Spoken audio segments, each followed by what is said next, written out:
Hello all, welcome back to another new video of Learn with Bhavna.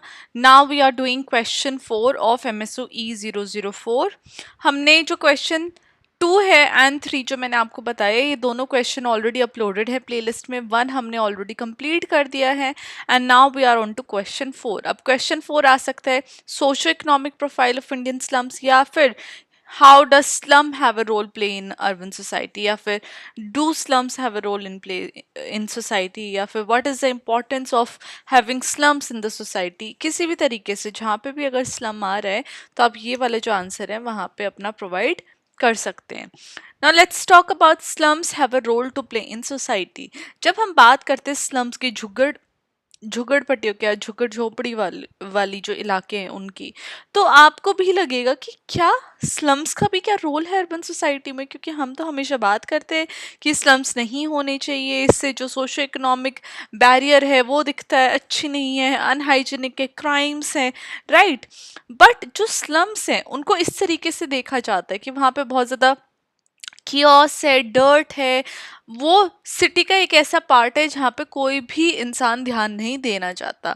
लेकिन जब हम एक सोशियोलॉजिकल पर्सपेक्टिव से स्लम्स को देखते हैं तो वो सिर्फ पॉवर्टी की निशानी नहीं है, गरीबी की निशानी नहीं है, लेकिन वो दर्शाते कि कैसे अर्बन प्लानिंग पीछे रह गई, अर्बन प्लानिंग फेल हुई है. तो वो उनका जो रोल है वो काफ़ी ज़्यादा इम्पोर्टेंट है सोसाइटी में, जहाँ पे वो फंक्शनल इकोनॉमिकल सोशल रोल्स हमें दिखाते हैं अर्बन सोसाइटी के, जहाँ पे स्लम्स रिप्रेजेंट करते हैं सेवरल चैलेंजेस को, लेकिन वो डायनामिक स्पेसेस हैं जो कि लाइफ और इकोनॉमी ऑफ सिटीज़ में भी काफ़ी ज़्यादा अहम हिस्सा अपना निभा रहे हैं, स्पेशली इन इंडिया. तो first of all slum entry points है रूरल माइग्रेंट्स की. तो एक जो की रोल है जो स्लम प्ले करते हैं वो है entry points for rural migrant जो कि सिटीज़ में आते हैं काम की तलाश के लिए.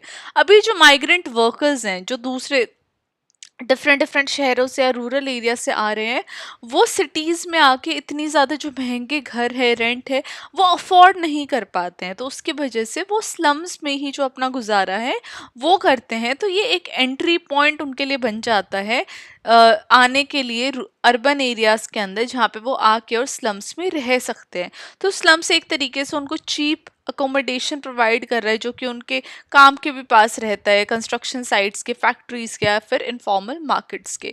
फॉर एग्जांपल जब हम मुंबई या दिल्ली जैसे सिटीज़ की बात करते हैं तो वहाँ पे जो लार्ज वर्किंग पॉपुलेशन है वो made, driver, construction workers, security guards, जितने भी छोटी छोटी जॉब्स हैं जिनकी वजह से आई डोंट थिंक सो कि सिटी के लोग सर्वाइव भी कर सकते हैं, वो स्लम्स में रहते हैं. अब अगर ये सेटलमेंट्स ना हो, स्लम्स ना हो, अफोर्डेबल हाउसिंग ना हो, तो ये जो पुअर लोग हैं वो तो सिटीज़ में आ ही नहीं पाएंगे, वहाँ रह ही नहीं पाएंगे, और अगर वो यहाँ नहीं आएंगे, वो यहाँ नहीं रहेंगे, तो ये जो इतनी सारी जॉब्स हैं जिनके बेसिस के ऊपर जो सिटीज़ के लोग हैं वो जी रहे हैं, ये सारी जॉब्स कौन करेगा. तो अगर इस पर्सपेक्टिव से जो हम देखते हैं तो स्लम एक बहुत affordable, cheap and easy option बन जाता है उन लोगों के लिए जो सिटीज़ में आना चाह रहे हैं. Now second is economic contribution through informal sector. अब स्लम्स कंट्रीब्यूट कर रहे हैं अर्बन इनफॉर्मल इकोनॉमी में, जहाँ पे street vending, waste collection, domestic work, small manufacturing, tailoring, ये सारी जो एक्टिविटीज़ हैं ये यहीं से होती हैं, और ये सारी इकोनॉमिक एक्टिविटीज सिटी लाइफ के लिए बहुत ज़्यादा ज़रूरी है, लेकिन इनको कहीं ना कहीं रिकॉग्नाइज नहीं किया जाता है फॉर्मल पॉलिसीज़ में. अगर आप एग्जाम्पल देखो तो धारावाही मुंबई का one of the Asia's largest slum है, और वहाँ पे थाउजेंड्स ऑफ लोग रहते हैं जो कि इन स्मॉल स्केल इंडस्ट्रीज़ में वर्क करते हैं, जहाँ पे वो ये जो गुड्स है मिलियंस ऑफ वर्थ के एनुअली उनको प्रोड्यूस करते हैं. Third is social networks and community support. अब जहाँ पे फिजिकल इंफ्रास्ट्रक्चर नहीं है प्रॉपर, तो स्लम्स में ही देखा गया है वहाँ पे स्ट्रॉन्ग कम्युनिटी बॉन्ड्स हैं और इनफॉर्मल नेटवर्क से जो कि लोगों को हेल्प करता है इन हार्श कंडीशंस में भी रहने के लिए. तो एक जो स्ट्रॉन्ग कम्युनिटी बॉन्ड है, सपोर्ट है, वो स्लम्स में देखने को मिलता है. इवन तो उनकी कंडीशन इतनी अच्छी नहीं है, बट स्टिल वो सब इतनी खराब कंडीशन में होने के बावजूद भी एक दूसरे को सपोर्ट करते हुए दिखते हैं. तो रेजिडेंट जो भी हैं स्लम्स के, वो ऑर्गेनाइज करते हैं खुद के लिए water, child care, religious event या फिर कलेक्टिव प्रोटेस्ट उन सबके राइट्स के लिए, सर्विसेज के लिए. तो ये दिखाता है कि जो स्लम्स हैं वहाँ पे ऐसी कियोस नहीं है, इस प्रकार की कियोस नहीं है जो आदमियों ने वहाँ पे रहने वालों ने कर रखी है, लेकिन वहाँ के लोगों में सोशल ऑर्डर है, कलेक्टिव लाइफ है, कम्युनिटी सपोर्ट है। Okay. Fourth is political visibility and citizenship.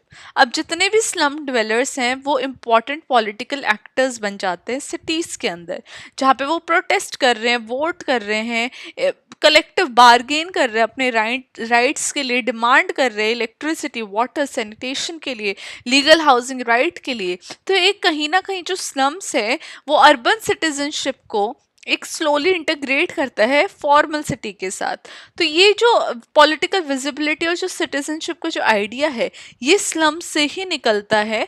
For example अगर आप स्लम डेवलपमेंट स्कीम्स की बात करें या फिर रिहैबिलिटेशन प्रोजेक्ट्स की बात करें इंडिया में, तो उसको कई बारी उसको मर्ज किया, वो मतलब कि निकल के आया है जब पॉलिटिकल प्रेशर इनके ऊपर पड़ा है।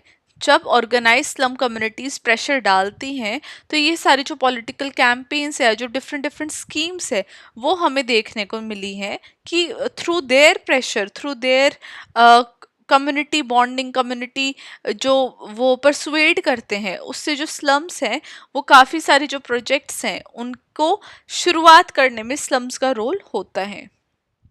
Fifth is urbanization and spatial expansion. अब स्लम्स अनइवन नेचर दिखाता है हमें अर्बन ग्रोथ का, जहाँ पे एक तो ऐसी स्टेट है सिटी की जहाँ पे मार्केट फेल ही हो गई अच्छा एक घर प्रोवाइड करने के लिए, जहाँ पे वो सिटी को आउटवर्ड और चैलेंजेस में लेके जाते हैं, चाहे वो स्पेशल बाउंड्रीज हो।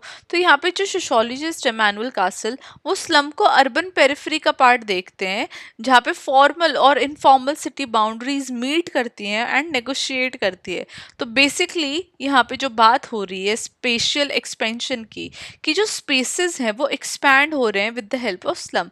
क्योंकि जो स्लम्स है वो ये देखा गया है जो सिटी का जो आउटर सर्कल है ना, स्लम्स वहाँ पे ज़्यादा स्थापित होते हैं।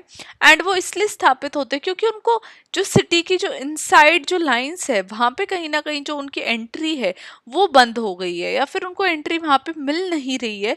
तो वो अपने हिसाब से कहीं ना कहीं जाके सेटल होते हैं।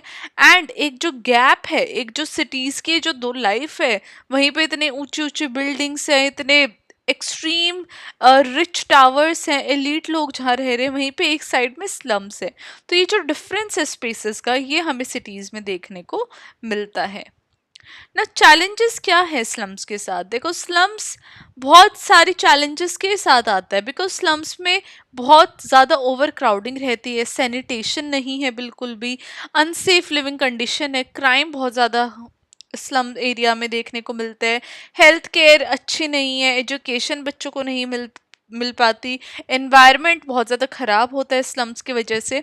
तो ये सारे इश्यूज ना कि सिर्फ स्लम के लोगों को अफेक्ट करते हैं, लेकिन जितने भी सिटी के लोग हैं, वाइडर जो सिटी का जो एक लेवल है उसको भी अफेक्ट करते हैं। हावेवर अगर हम स्लम्स को हटा देते हैं सोसाइटी से, अगर हम उसका रूट कॉज जाने बिना हटा देते हैं, जैसे कि अगर हम अफोर्डेबल हाउसिंग नहीं प्रोवाइड कर सकते सिटीजन्स को, रूरल पॉवर्टी नहीं मिटा सकते, या फिर एम्प्लॉयमेंट इनइक्वालिटी नहीं हटा सकते हैं, तो ये कहना है सोशोलॉजी के अंदर कि जो स्लम जितना अच्छा काम कर रही हैं, देन वो फिर काफ़ी ना काफ़ी ज़्यादा काम और भी ज़्यादा ख़राब हो जाएगा। तो स्लम्स का होना खराब नहीं है, बट जो वो किस वजह से हो रही है उसको जानना बहुत ज़्यादा ज़रूरी है। At the end to conclude this answer, हम कह सकते हैं कि सिर्फ स्लम्स ही प्रॉब्लम नहीं है सिटी का, लेकिन जो स्लम्स है वो किसकी वजह से आई है? क्योंकि सोसाइटी में इतनी ज़्यादा इनइक्वालिटी है, स्पेशली अर्बन स्पेसेस में। तो तभी ये एक सहारा बनी है लोगों के सर्वाइवल और ग्रोथ के लिए। तो जो स्लम्स का एग्जिस्टेंस है वो हमें जो सोशल और इकोनॉमिक प्रोसेसेस में जो इतना डिफरेंसेस हैं वो दर्शाता है।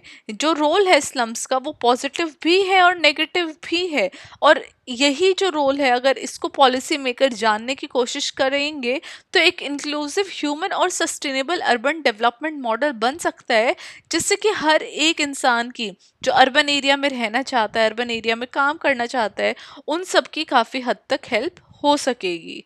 तो ये हमारा आंसर था, जहाँ पे हमने देखा कि कैसे जो स्लम है ना कि वो सिर्फ केओटिक या फिर डर्टी प्लेसेस हैं, लेकिन वो सिटी का बहुत इंपॉर्टेंट पार्ट है, जहाँ पे सिटीज़ कुछ चला ही लोग वो रहे हैं जो इन स्लम्स में रहते हैं। तो इसके साथ मैं ये आंसर यहीं पे एंड करती हूँ and I will see you in the next video. Till then keep on watching all the videos in your playlist and subscribe to my channel. I will see you very, very soon. All the very best for your exam and bye.